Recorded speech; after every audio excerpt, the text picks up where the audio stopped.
Manso e suave, Jesus convidando,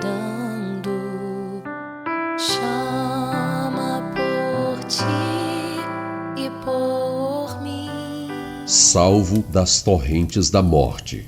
Cordéis de morte me cercaram, e torrentes de impiedade me assombraram. Cordas do inferno me cingiram, laços de morte me surpreenderam. Na angústia invoquei ao Senhor, e clamei ao meu Deus. Desde o seu templo ouviu a minha voz, aos seus ouvidos chegou o meu clamor perante a sua face. Salmos 18, versículo 4 ao 6. Quando James White, explorador de minas de ouro, chegou em procura desse metal cobiçado às grandes montanhas do Colorado, nos Estados Unidos, foi surpreendido por índios assassinos que o obrigaram a fugir. Então, às pressas, ele preparou uma jangada, sobre a qual, durante muitos dias, desceu a corrente veloz e perigosa do Rio Grande. Até esta época, ninguém jamais passara por esses lugares, onde as montanhas formam túneis, cujas paredes têm de altura milhares de pés. James White, agarrado à jangada, às vezes inteiramente submersa, passava dias inteiros por estas gargantas profundas que são chamadas cânions. Assim, chegando à embocadura de um afluente, a correnteza transversal, desviando a correnteza principal, formou um grande e perigoso redemoinho. White, percebendo o perigo, procurou evitá-lo, mas em vão. Quando a jangada chegou ao afluente, parou o momento, rodou como se presa a um ponto central, para a seguir ceder e entrar no movimento circular do sorvedouro. O movimento circular do redemoinho, vez após outra, fê-lo aproximar do centro perigoso do sorvedouro, para depois afastá-lo até a circunferência, detendo-o durante muito tempo. Então, olhando para o alto, White pôde ver acima das paredes de pedra um céu azul com as nuvens douradas pelo sol. A sensação do movimento circular fê-lo perder os sentidos, e quando de novo chegou a ter noção de si mesmo, já era escuro, anoitecera. Vendo-se ainda preservado e com vida, lembrou-se pela primeira vez que havia um poder superior ao do homem, um poder que mediu com seu punho os mares. Dobrei os meus joelhos, disse ele, e enquanto a jangada continuava a sua dança veloz, ao sabor da correnteza e do redemoinho, rogava a Deus que lhe socorresse, pediu do íntimo da sua alma e disse: ó Deus, se há um meio para sair desse lugar horrível, mostra-me.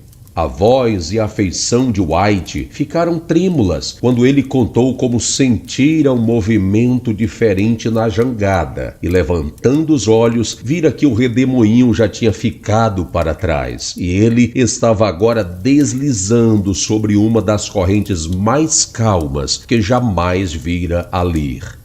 Que ilustração importante esta, a qual nos mostra o estado do homem, que procura felicidade nas coisas desse mundo. O homem alimenta sua esperança com o sucesso e fortuna imaginada e com a felicidade que essa lhe vai assegurar. Por isso, toma as medidas necessárias e previne-se dos contratempos, esforçando-se para vencer e alcançar o objetivo desejado. Mas quando está perto de realizar os seus planos, o imprevisto o surpreende. Então, ele fica obrigado a fugir e a deixar o que vinha cobiçando, a felicidade que foge das suas mãos. Ló teve de fugir para salvar a sua vida, quando a ira de Deus incendiou a cidade de Sodoma, cujas riquezas ele almejara ao separar-se de seu tio Abraão. O filho pródigo, que desejava uma vida dissoluta e licenciosa, achou-se na maior miséria, depois que desperdiçara o que possuía. O rico insensato, que se regozijava e confiava na abundância da sua herdade, viu seu alvo fugir, pois não contara com a morte repentina.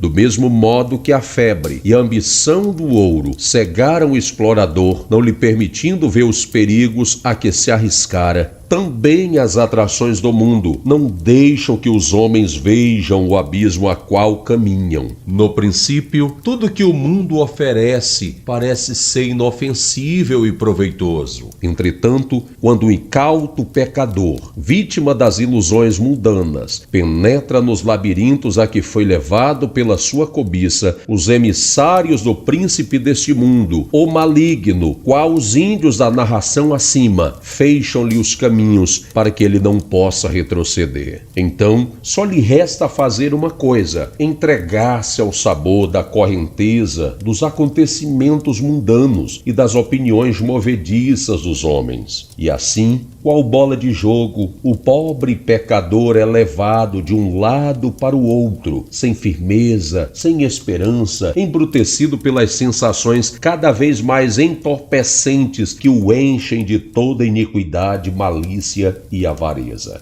Muitos desses que assim vivem têm perdido a noção do seu estado. Por isso, tateiam em trevas espessa, onde raramente penetra os raios do sol da justiça. O explorador norte-americano lembrou-se, porém, no seu desespero, que havia um Deus poderoso, e a necessidade o obrigou a clamar por esse Deus. Quando o homem perde a esperança nos seus próprios recursos e nas circunstâncias que porventura podem parecer para sua salvação, só lhe resta um meio: invocar o Senhor. O salmista disse: na angústia invoquei ao Senhor e clamei ao meu Deus. O filho pródigo, tornando assim, disse: levantar-me-ei, irei ter com meu pai, e dir-lhe-ei: Pai, pequei contra o céu e perante ti, já não sou digno de ser chamado teu filho, faz-me como um dos teus jornaleiros. Lucas, capítulo 15, versículos 18 e 19. Quantos que estão tontos e desorientados e se submergem nas águas agitadas do pecado e do vício e que precisam despertar para clamar, como Pedro clamou quando se submergia nas águas do mar da Galileia: Senhor, salva-me! O Senhor ouviu o clamor de Pedro, estendeu-lhe a sua mão e o segurou, levando-o ao barco. O salmista também foi ouvido, pois disse: desde o seu templo ouviu a minha voz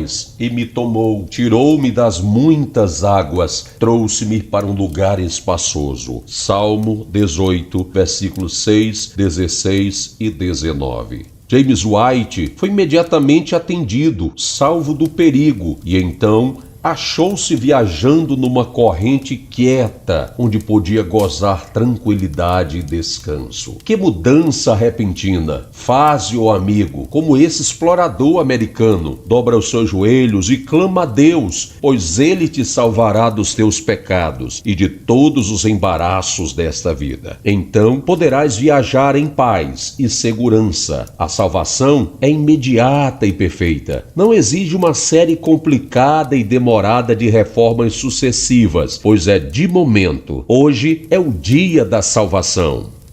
Pastor Samuel Nistron, Mensageiro da Paz, 1ª quinzena de julho de 1933, Rio de Janeiro.